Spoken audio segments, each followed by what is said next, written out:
मंडळी नमस्कार. आत्ता मी जे या व्हिडिओमध्ये जे काही बोलणार आहे ते राजकारण्यांना चांगलंच झोंबणार आहे. मंडळी तुम्ही काही काळजी करू नका. कदाचित एखाद्या राजकारण्याचं मस्तक जर का ठणकलं भडकलं तर तो मला नोटीस पाठवू शकतो, पोलीस पाठवू शकतो, धमक्या देऊ शकतो, हे लक्षात घ्या. कारण सध्या देशभरात तुम्हाला ठाऊक आहे हल्ली काय चालू आहे. फक्त तानाशाही सुरू आहे. धरा ठोका मारा पिटा जेलमध्ये पाठवा हेच जिकडे तिकडे बातम्यांमध्ये हल्ली ऐकू येत आहे. त्यामुळे काही नवल नाही, मला बोलायलाच पाहिजे. मंडळी आज हा व्हिडिओ टाळू नका, कृपा करून डोळे वटारून बघा आणि कान टवकारून ऐका. आता झोपले मंडळी तर कायमचे झोपाल हे लक्षात घ्या. मंडळी आज तुम्हाला एक प्रश्न विचारतो, ऐका. अलीकडे अगदी वेश्या व्यवसायासारखा हा राजकीय व्यवसाय झाला आहे का, याचं उत्तर देण्यासाठी दणादण कमेंट ठोका. आज मी असं का बोलतो आहे, कारण मंडळी अलीकडे ही माणसं कुठल्याही अंगाने नेते का वाटत नाही. नेते वाटत नाही तर हे काय वाटत आहेत? हे वाटत आहेत गावाबाहेर फिरून रोज नवा फ्लेवर शोधणारे हे सर्व डुकर वाटत आहे हल्ली. मंडळी ही टीका नाही, या शिव्या शितिश्राफ नाही, हे वैर नाही आणि यात मला वाटते काहीच गैर नाही. हे फक्त आणि फक्त वास्तव आहे आजचं, या महाराष्ट्राचं, या देशाचं, हे लक्षात घ्या. आज जरा हे समजून घेण्यासाठी मंडळी कुठेही जाऊ नका, कारण आणखी एका धक्कादायक बातमीची चाहूल महाराष्ट्राला लागली आहे, ती तुम्हाला मी सांगणार आहे. विचार करा किंवा गृहीत धरा, हे समजून चला. जर उद्या सकाळी उठल्यावर बातमी आली की शरद पवार साहेब भाजप सोबत गेले, तर तुम्हाला खरंच धक्का बसेल का हो? की तुम्ही म्हणाल यात काय नवल आहे? काहीच नाही. हे तर अपेक्षितच होतं, कारण राज ठाकरेंनी सांगूनच टाकलं. काय म्हणाले राज ठाकरे? देह विक्रीसाठी तयार असणाऱ्यांना गिऱ्हाईक रस्तोरस्ती मिळतातच, आणि म्हणूनच मी इतक्या प्रखरपणे आज बोलतो आहे.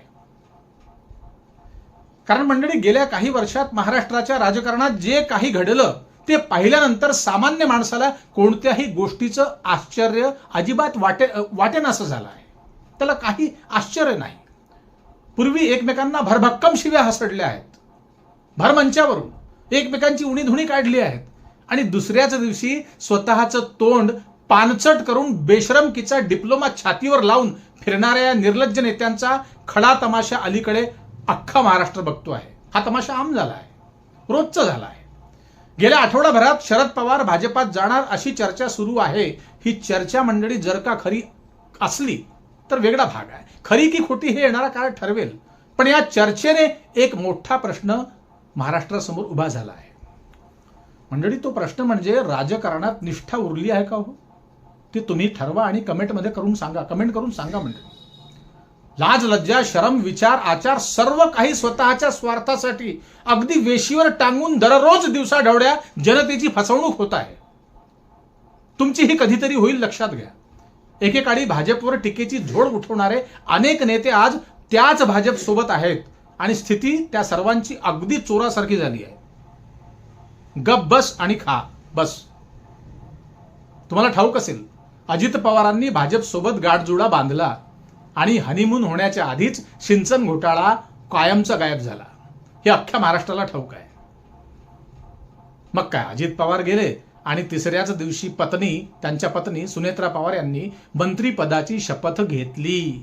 लोक महाराष्ट्रातले रडत राहिले आणि पवार परिवार सत्तेच्या मागे फिरत राहिला.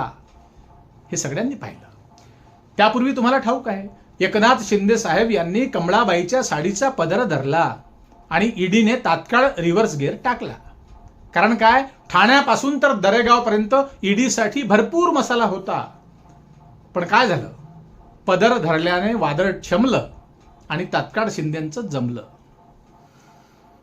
त्यानंतर कुणाकुणाची नावं घ्यावी मंडळी, कुणाकुणाची घ्यायची नावं? यादी तर अगदी चांद्यापासून तर बांद्यापर्यंत आहे, चंद्रपूरपासून तर मुंबईपर्यंत नॉनस्टॉप आहे. कट्टर काँग्रेस नेते अशोक चव्हाणही आपल्या वडिलांचे विचार खुंटीला टांगून भाजपला शरण गेले. तेव्हापासून त्यांची चीप पटक नाही. 1.25 शेर माणूस अगदी पावशेर बकरी होऊन भाजपच्या खुट्याला बांधला गेला. याला काय म्हणायचं?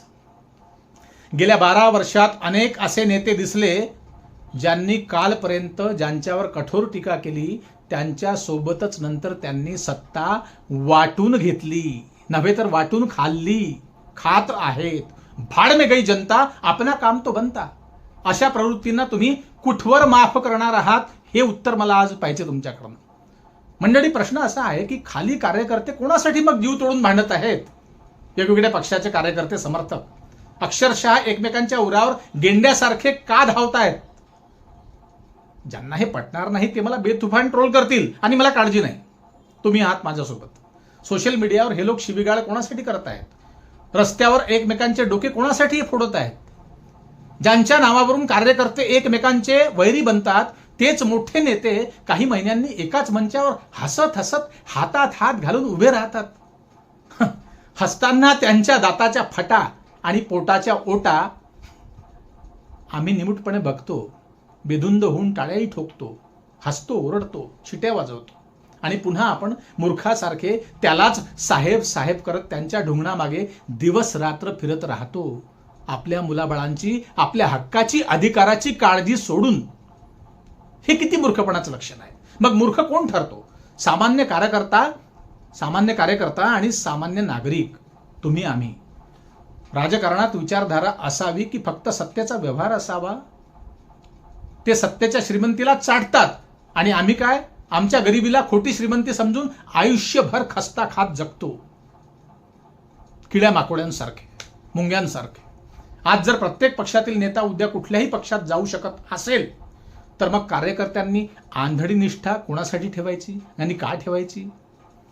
लोकशाहीचा खरा पाया हा जनतेचा विश्वास असतो, हे तुम्हाला आम्हाला सगळ्यांना ठाऊक आहे.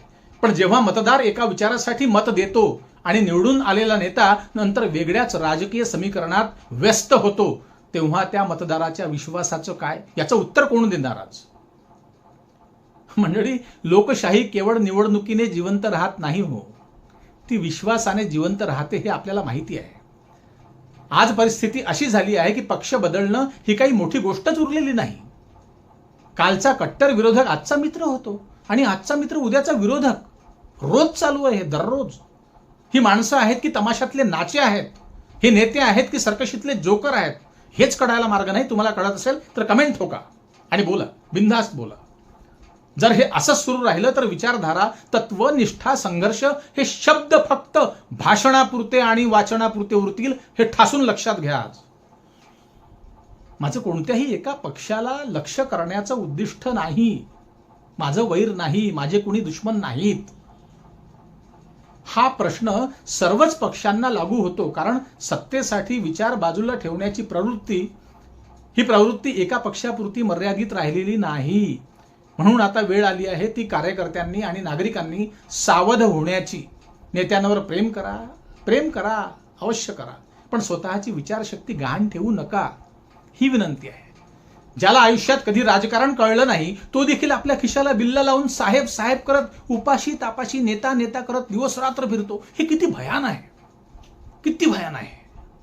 पक्षासाठी भांडण्यापेक्षा आपल्या गावासाठी, शेतकऱ्यांसाठी, बेरोजगार तरुणांसाठी, महागाईसाठी, शिक्षणासाठी, आरोग्यासाठी आणि भ्रष्टाचाराविरुद्ध लढायला पाहिजे आपण. पण आपण काय करतो